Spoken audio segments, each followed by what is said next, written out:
Get ready for an epic journey into the world's first co-living and co-working castle.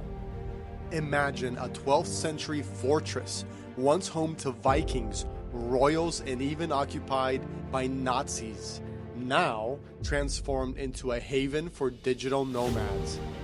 In this episode, we sit down with Katia Dimova, the visionary founder of Chateau Coliving, as she takes us through her incredible adventure, from traveling 50 plus countries to restoring this historic castle in the heart of Normandy, France. Discover how this one-of-a-kind space blends ancient history with modern comforts, offering remote workers a community like no other. You won't want to miss this.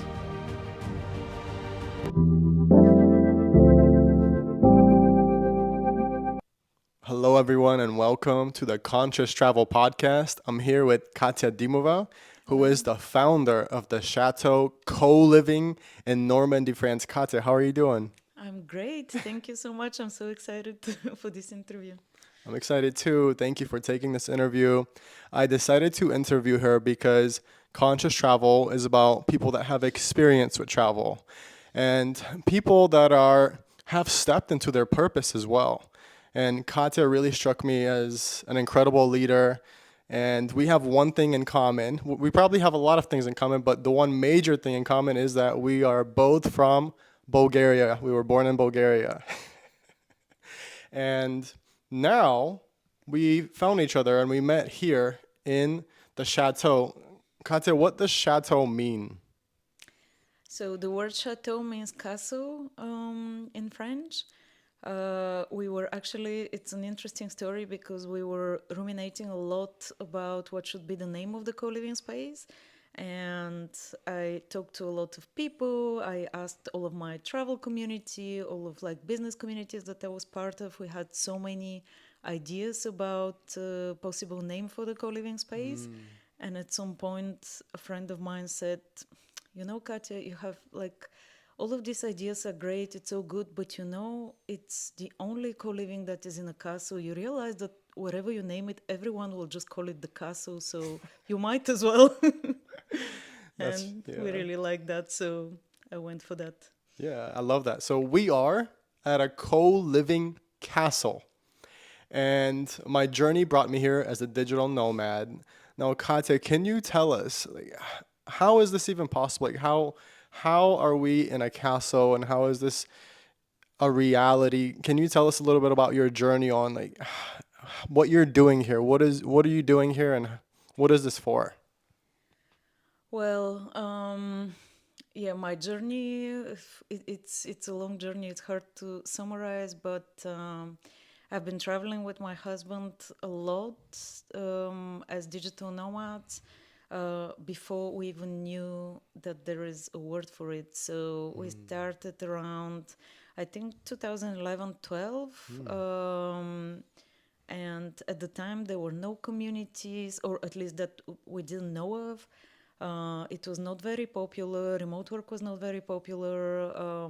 We were usually like the weirdos that are moving from place to place. Everyone was asking us, uh, what are you doing? What's next? How long you gonna stay in one place? And we're like, we don't know. We'll see.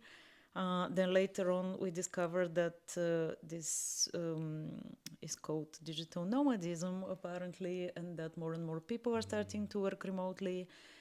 Much later on, we discovered co-living as a concept. There were just like a few, like very, very few in Europe, and we got to spend time in one of the most legendary ones, actually, co-living in Tenerife, which was a huge inspiration. And coming back to the chateau, it's it's for me, it's a proof that everything is possible. It was really an unexpected journey. It was not our goal. It was not something that we were planning for. But sometimes life throws things at you, and you have to find a way to see what you can do out of them. which was in our case.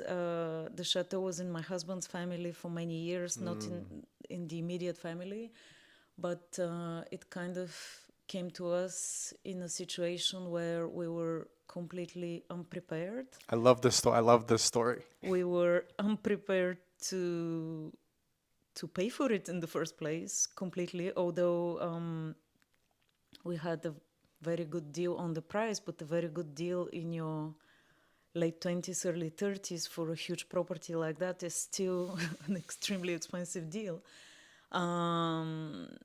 We were living our life as digital nomads. We were having our own business after years and years of corporate careers for both of us.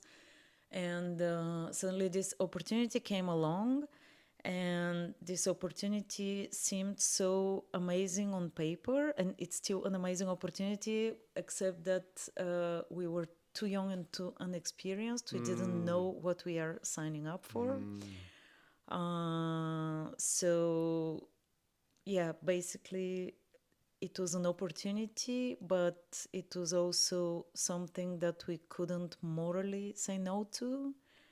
Now let's dive into that, because this castle is legendary for the history that has happened here. In fact, a lot of people travel to Normandy because it is where World War II really had a shift in the Nazis having control, and it happened here in Normandy. So it's an extremely historic place.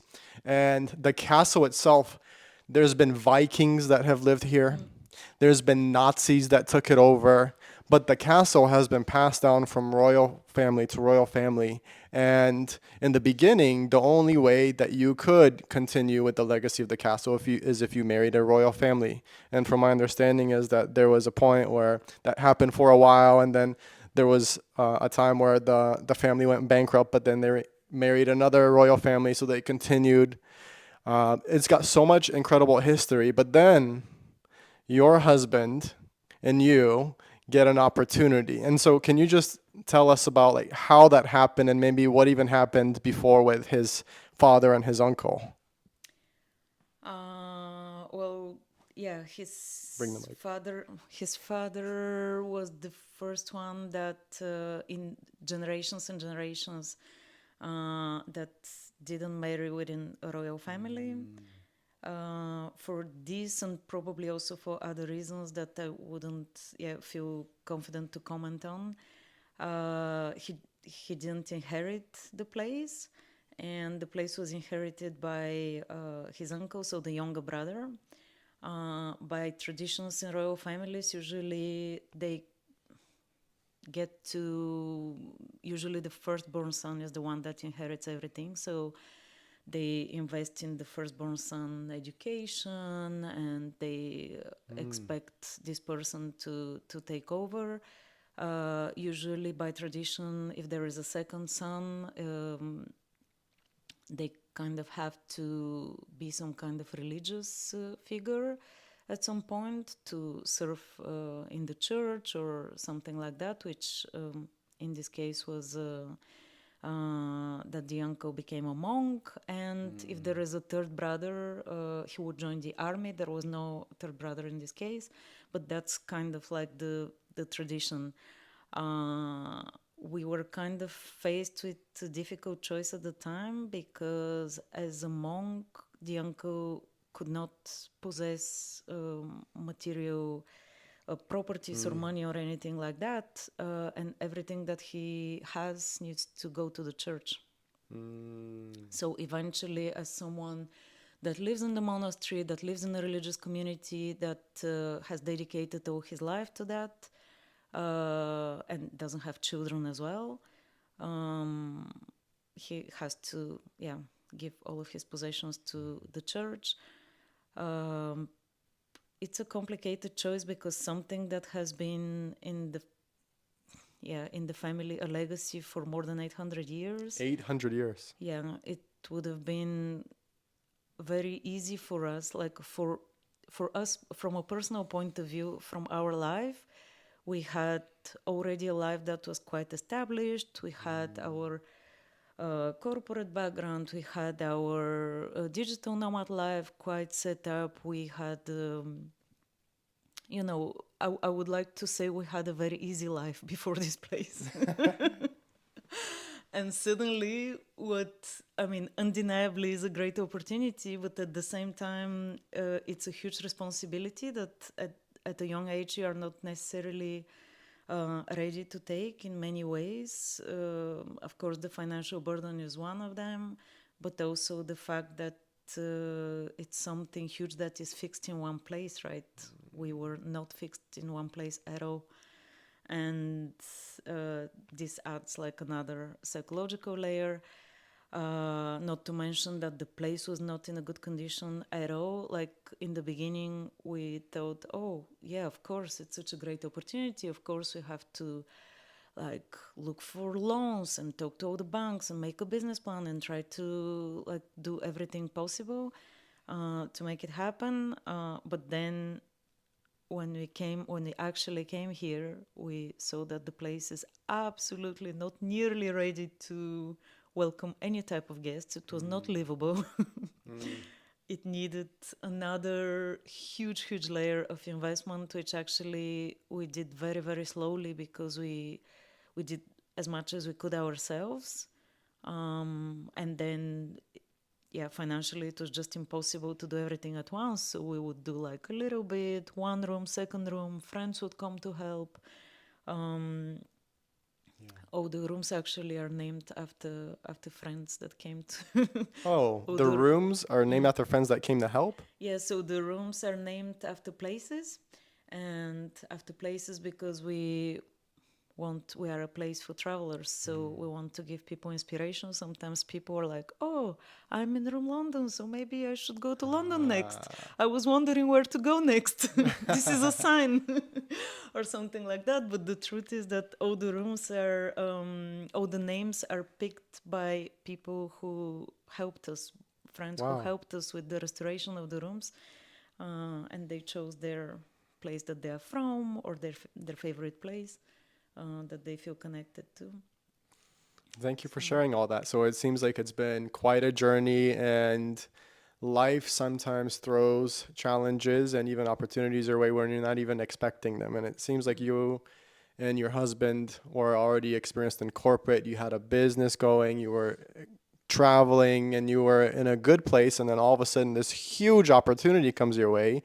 But there's so much you have to figure out that I'm sure there's been many stressful nights, and there's been just so much that you had to sacrifice in order to make this happen. And you've made it happen. You made it happen. More sleepless nights than I could count until today.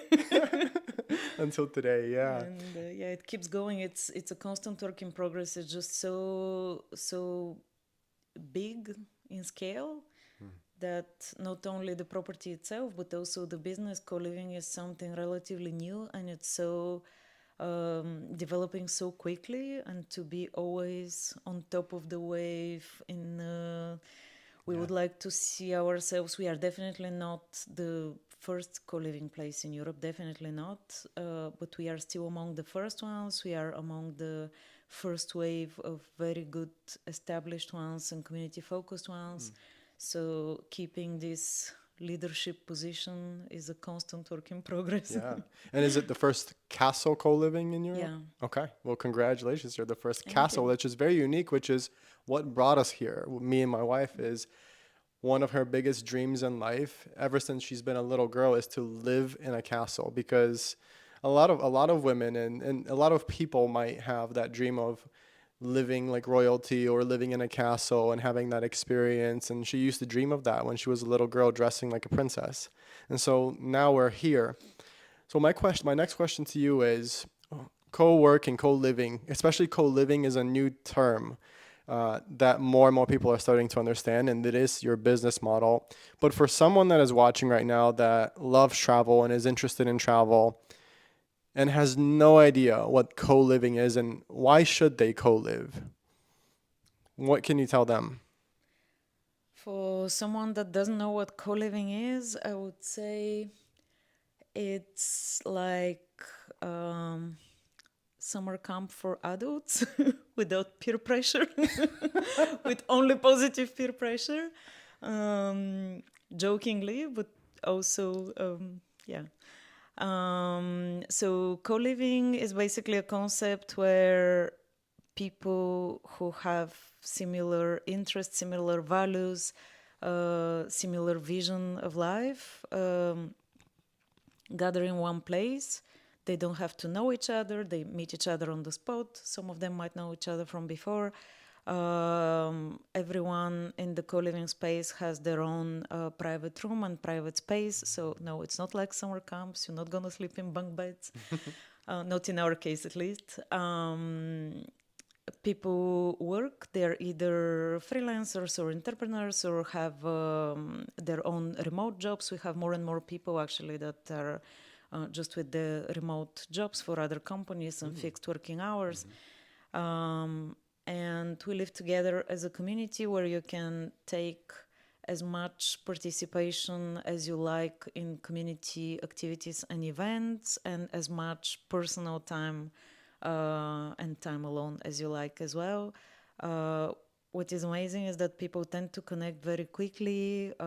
We have a lot of shared activities like masterminds and skill share sessions, professional events, but also events just for fun, like playing games, like watching movies, like cooking together, like dinners and stuff like that. So that's something really nice. Most of the people, especially when you travel full time, because this is not a vacation, right? When you go on vacation, you just want to, I have 1 or 2 weeks, I just want to go to the beach and or to the mountain, whatever you like, and just relax. But here we are all working, so everyone is following their own working routine. People work different time zones as well, so it's important that everyone is also very respectful to what the others are doing. But the most important part of the whole co-living thing is the fact that we share and exchange and we help each other, and we are not alone. There is no everyone that has any type of personal or professional question or something that they would like to share or something that they would just like to. There is no judgment. Like you might just want to rant about something, and that's totally accepted. We have additionally activities like yoga and hikes and other things. Also, all the co-livers are encouraged to organize their own activities of their interest, to propose things that they would like to do, to organize the others. So the point is to beat loneliness, to make meaningful connections, and not just meeting someone for 1 or 2 hours and then never seeing them again in your life, which happens a lot when you travel full time. And to grow together, basically.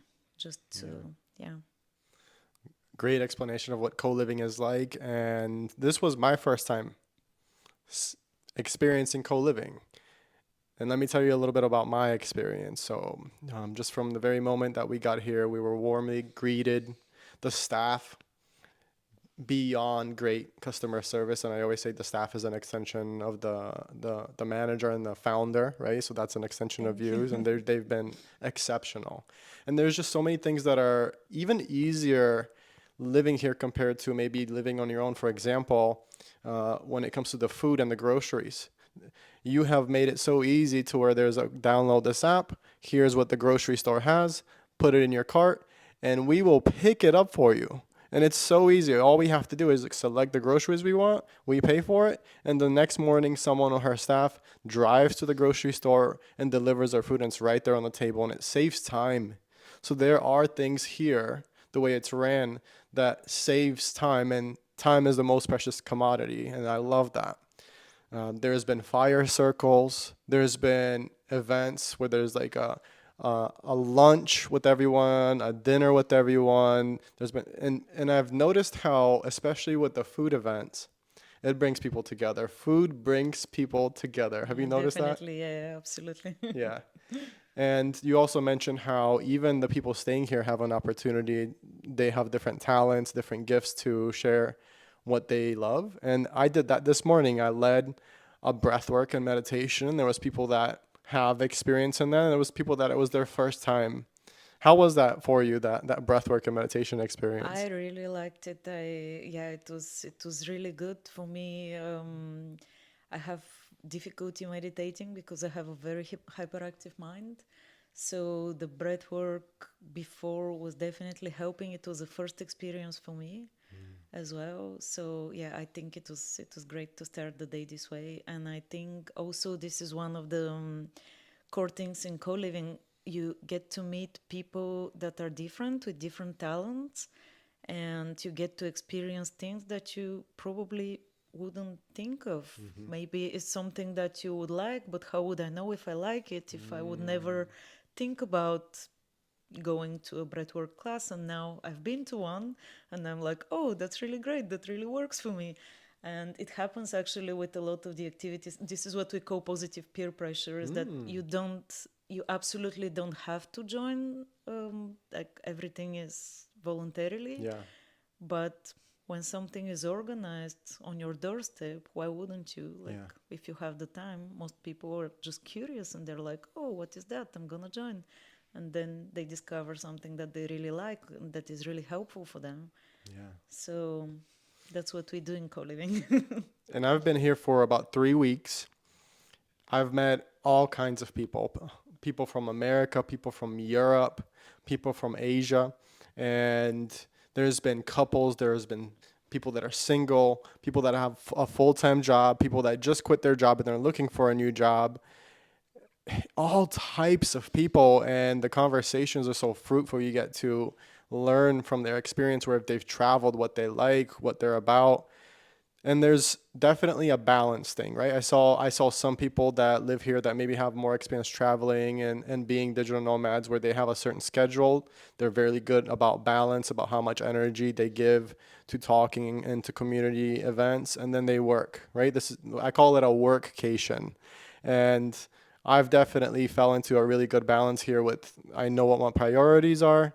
I have a good routine and I'm getting my work done. And then in between, there's things where I'm talking to people and where I'm cooking, and that also charges me up. And then if there's a time where I want to feel a little bit introverted, I can come into my room and just do me. And so I think that's what the co-living is about. And my wife right now is in Texas. She had to go to Texas to grab her dog, and she's going to be here in a couple of days again. And we were talking, Katya, and she said, I just imagine not being at the castle and just living my life in Texas before we left, and like not going on this journey. She said, I'm so glad I went. The experiences, the journey, everything we've experienced, and the growth in just 3 weeks has been incredible, right? And we're gonna live this lifestyle for 6 months in Europe, and then we're gonna continue going all over the world. We want to make it a lifestyle, but it really is fascinating, like how much growth there is, and that's what I love about it, is because you can be working remotely and make your money, create value, but then at the same time, when you're traveling, there is this variety. And that's what we deeply desire, because if you're going to the same place all the time, all the time, all the time, you start to get really comfortable with it and you know what it's like. And humans need to go into the unknown.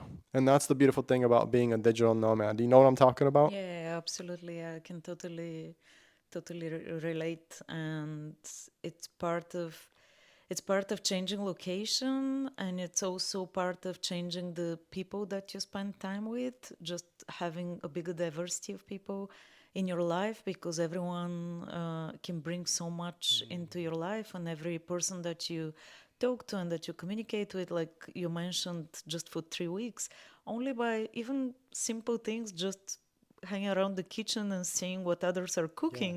I had so many people that were like, "Oh, you are mixing this with this. Oh, that's I've never seen that before." Simple things, but they can they bring novelty to life, and they give this dopamine boost that we are all Yeah. looking for. So And you never know what you're going to come across. Like, never did I expect the founder of this place to be Bulgarian. And then you're Bulgarian. And sometimes we pass each other, we say something in Bulgarian, and it feels good. yeah, yeah, absolutely.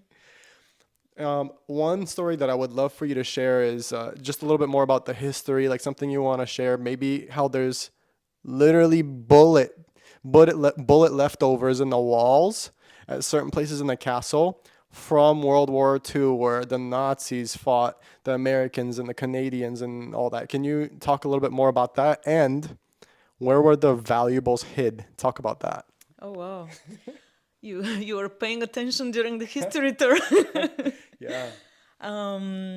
Yeah, the region here in Normandy is for sure known with the World War II battles. We are just next to Saint-Marie-Église and Saint-Marie-du-Monde and Carentan. It's actually the places where we go do our shopping every day, which are among the first French towns that got liberated on D-Day. The whole region is so full of history. It has very rich, way before a very rich medieval history in the first place. It was a place where first the Vikings came in, then Willem the Conqueror. Such a rich place in terms of history. And then, yeah, the most recent events with the World War II. We've been literally in the center of the World War II battles, and the place at the time got occupied of the Nazis. It's a very big and comfortable place to create your headquarters, your office for the region, which is what happened. And at the time, the family decided to flee, like many families who were living in the region. And because the place was full with so many valuable objects, so many portraits, so many also ancient Artifacts. Yeah. artifacts and yeah, objects like that, they decided to hide the valuables in the walls of the castle. So the castle has these thick 1 meter deep walls that are hollow. We joke sometimes with the Wi-Fi that the castle was not built. The walls of the castle are don't worry, Wi-Fi is good. But yeah, the family decided to hide all the portraits and all the valuables there in the walls of the castle. So basically, they removed the door frames. They hide everything in the hollow walls, and then after the liberation, after the place has been heavily bombarded, one of the buildings was completely destroyed. As Vasil said, there are bullet holes in the downstairs in the living room where we spend all of our evenings. There are bullet holes in the walls, so there have been quite a lot of battles here. And when the family came back, actually they found all the valuables in the walls because nobody checked there, and that was yeah, that was quite amazing. And this is why today also we have these beautiful huge framed portraits and all the things that we can share with our co-livers. Thank you for sharing that. And it truly has been an immaculate experience. Another thing that stands out from this place is the co-working facility is just great. It's massive. There's very specific rooms where you can go in and you can take Zoom calls, you can take coaching calls, and it's made to where others really can't hear you. So you have your own private room, and there's lots of tables, and it's just great. The internet's great. This place is just everything you need if you want to have an adventure, if you want to work and be professional at the same time and meet great people. So let's talk a little bit more about travel. All right. Of course, with pleasure. You are one of the first people that really, you said, I was traveling way before the digital nomad term even started. And do you know how many countries you've traveled to? Have you ever counted that? I counted a while ago, but I don't know today. I think If you guess. probably around between 60 and 70, I would Okay. like to say. And are a lot of them in Europe? Yeah, a lot of them are in Europe, Asia, on the other side in the Okay. Americas, yeah, Africa as well. Okay. So I want to ask you, tell me 3 countries that really stand out as far as like, wow, this is a totally different world. Wow, that's a very difficult question. That's a totally different world. Okay, so I would say Namibia is a totally different world in terms of in terms of landscape and wildlife and just proximity to wildlife, which is not something we are used to in Europe, and that was really, really fascinating to me. Um, wow, okay. In terms of culture, I would say probably China China. You've been to China. Wow. was very like culturally different. Um, Probably, yeah, in terms of culture, probably India and Sri Lanka as well, I would like to say. India and Sri Lanka. Yeah. Just in terms of culturally something Yeah. completely different, something that you wouldn't expect, but still in India and Sri Lanka compared to China culturally, at least with the language in India and Sri Lanka, a lot of people speak English. It's, if I'm not wrong, one of the official languages. So at least that's not a problem. While in China, you feel completely lost. You can't read the signs. You can't talk to most of the people. It's very culturally different. The food, everything. Um, okay, landscape, culture, That's good. and That's three. what else? Yeah, Yeah. that could That's be three. three. And what Yeah. about your three favorite places? And that might be very hard, but can you just tell me three countries in Europe that you love to travel to? Yes. Oh, I can say more than three. Narrow it down to three. All right. Turkey, Italy, and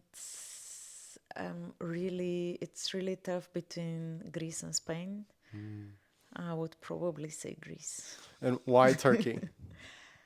Turkey for me, Turkey has a very special place in my heart. It's for me a fascinating country in terms of being such a melting pot, being on the border between Europe and Asia, and kind of so interestingly combining the two worlds and so seamlessly. Uh, I used to say that Turkey is the kind of place, like obviously Istanbul airport is an extremely busy airport that I was using for one of my main airports during the travel for flight changes, and I spent a lot of time in Turkey as well. And what is interesting about Turkey is when you come from the Western world and you land in Turkey, you feel like you are in Asia. But when you travel from Asia and you land in Turkey, you feel like you are in Europe. Uh, And that's something that I think is quite special. Of course, also I like the culture. The people are extremely friendly. The food, yeah. the history, everything that is there. It's a beautiful country. I've been to Istanbul before, Mm. and I don't remember the name of the water mass, but there I remember this was when I was much younger, but I remember being on a ferry boat, and they said, "All right, so after a little bit, the water is going to change and you're going to be in Asia now instead of Europe." And I was like, "Really?" And I remember watching it, and the water was a different color. It turned into a different color and it was moving a different way. And I was like, "Oh my God, I've never seen anything like that." So I was in Europe 1 minute and then I was in Asia another minute. Yeah. Do you know what I'm talking about? Have Yeah, you the experienced that? Bosphorus, yeah, like people commute every day to go to work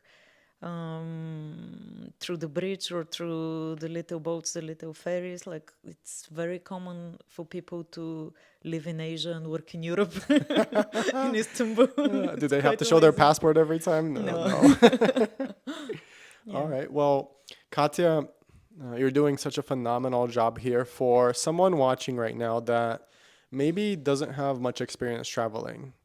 And maybe they're younger and they're seeing you as this leader, as this woman, and they're saying like, how can I do something like that every day? Maybe it feels intimidating. How did you get to a point where you're able to run a business like this? Did you study business in school? How did you get to this point? Mm, I studied marketing uh, at the time where marketing was not digital, so that was not. Yeah, it was just a different world. Um, I started working very early, to be honest, which I encourage everyone to do, and I encourage everyone to think of work as, of course, it's a source of income, but in the first place, it's a source of experience and independence. So I think the sooner you start working, whatever, doesn't matter what you work, just the fact that you're learning discipline, work ethic, um, thinking, the fact that you get to be with people, could be your colleagues, your managers, that you can learn from. Yeah. That's extremely valuable. At least in my life, I find this extremely valuable. Starting to work early, and then I worked. I would say, yeah, I worked a lot in my 20s, but I know that there are people out there that work much harder. um, I think it's just a combination of experience and courage in a way. Courage. Um, Starting a business, I started my first business in 2014, so yeah, 10 years And ago. what kind of business was that? It was a design agency. It's what I was doing before. I don't know. It's a hard question, though. I mean, I think for sure it's a combination of some experience and courage, and also support from people around you. Not necessarily support doesn't have to be in financial form, which was not in my case as well, but just people believing, and you mainly believing in yourself, that you can do something, that really feels meaningful to you. And yeah, I don't know if there Yeah. is a No, I like formula. that. I like that. So what came from you was experience, but also courage, right? Because experience can go to a certain level, but in order to be at the position where you are now, in order for me to do what I'm doing as a transformational life coach, in the beginning, we build experience through work and we learn how to give value. We're trading our value for assets, for money. But then, especially as a digital nomad, what I've seen is when you could cultivate a skill that is so valuable that it's harder to find, right? So, for example, if you're washing cars or washing dishes, there's a lot of people that could do that. And when you get to a point where you can offer and you're easily dispensable and tradable with other people, but when your skills are very hard to find, and when you can offer something that is very difficult for people to experience, that when they use you for what you offer, they can experience it, then that's when you can charge more. So just learning how to cultivate that value, and it comes with life experience for sure. And I think at this point is definitely a combination of, for me, what I've seen, like working smart and working hard. I've seen a lot of people that just like work hard, and then they work so hard and they become successful, but then they also let themselves go and their relationships go, and so it's such an interesting thing.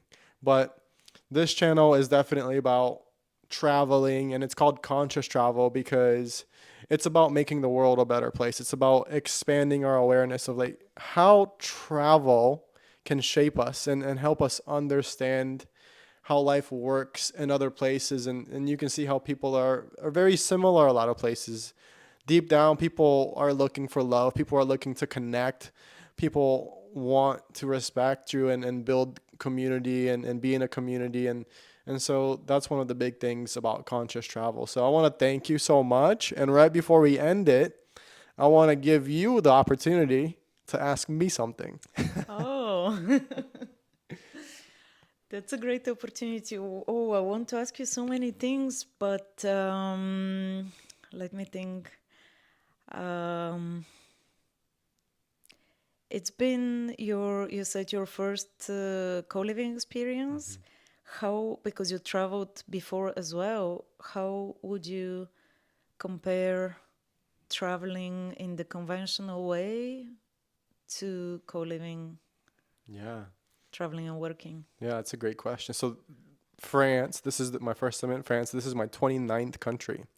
I've traveled to a lot of countries, and from all the places that I've traveled to, this first time ever co-working, there was a balance that I saw some people that are more experienced co-livers and co-workers compared to I met some people here that it's their first time.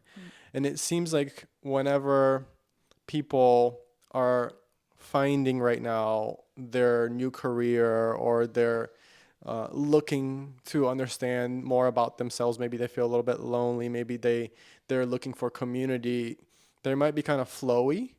And what I saw was there was people that uh, know what their schedule is, and then they worked and they had good balance. But that I also saw people that they're here to build and they're here to also work, but they're in maybe beginning stages of business building, and they were experiencing some stress because of like, should I go to a community event? Should I work? Where should I work? When should I work?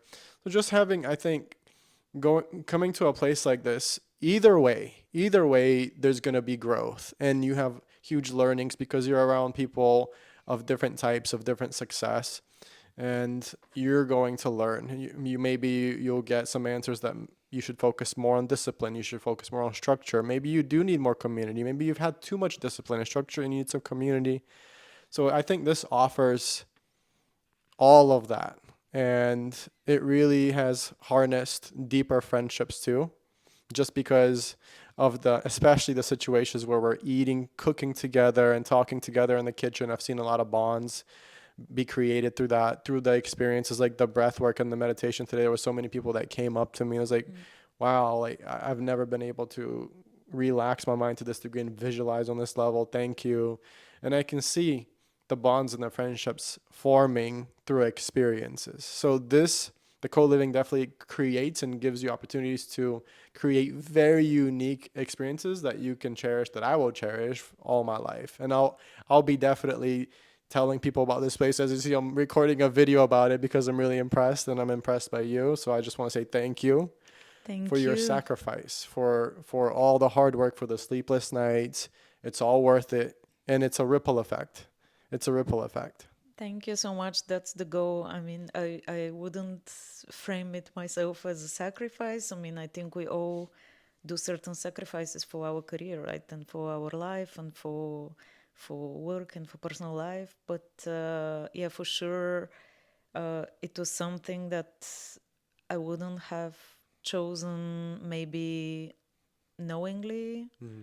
And what I find personally amazing in this situation is that what I consider my personal success is turning a place that is in the first place very disconnected to who I am. I'm not royalty. I didn't grow up in a rich environment. I didn't feel at all connected to a place of this scale and to a place that is so intimidating with so much history and so much, I would say, even elitist in a way. And my personal success is that I managed to turn it around and to put my personality inside and to attract the people that I think this place should be shared with, and to make it a place of inclusion and a place of growth rather than a place that is only for selected people as it was in the past. And for me, this is the way, really the big shift that it makes. And we often say that millennials, we are the generation that is the shifters, creating change and all of that. So I hope we manage to keep the character and the good things from the past, but bringing an element of the future and creating the future of a place like that where there is less division and more inclusion, hopefully. Less division, more inclusion, work hard, and courage. That is your secret formula. So thank you so much yeah, go ahead. Thank you. It was a pleasure. Yeah, like and subscribe if you enjoyed this conversation. Send this video to someone that is interested in business, travel, and maybe becoming a digital nomad. And if you are interested in staying here at this castle, at this co-living facility, we're going to put the website in the description below. You can reach out and someone from Katia's team will get back to you. Thank you, everyone. Thank you.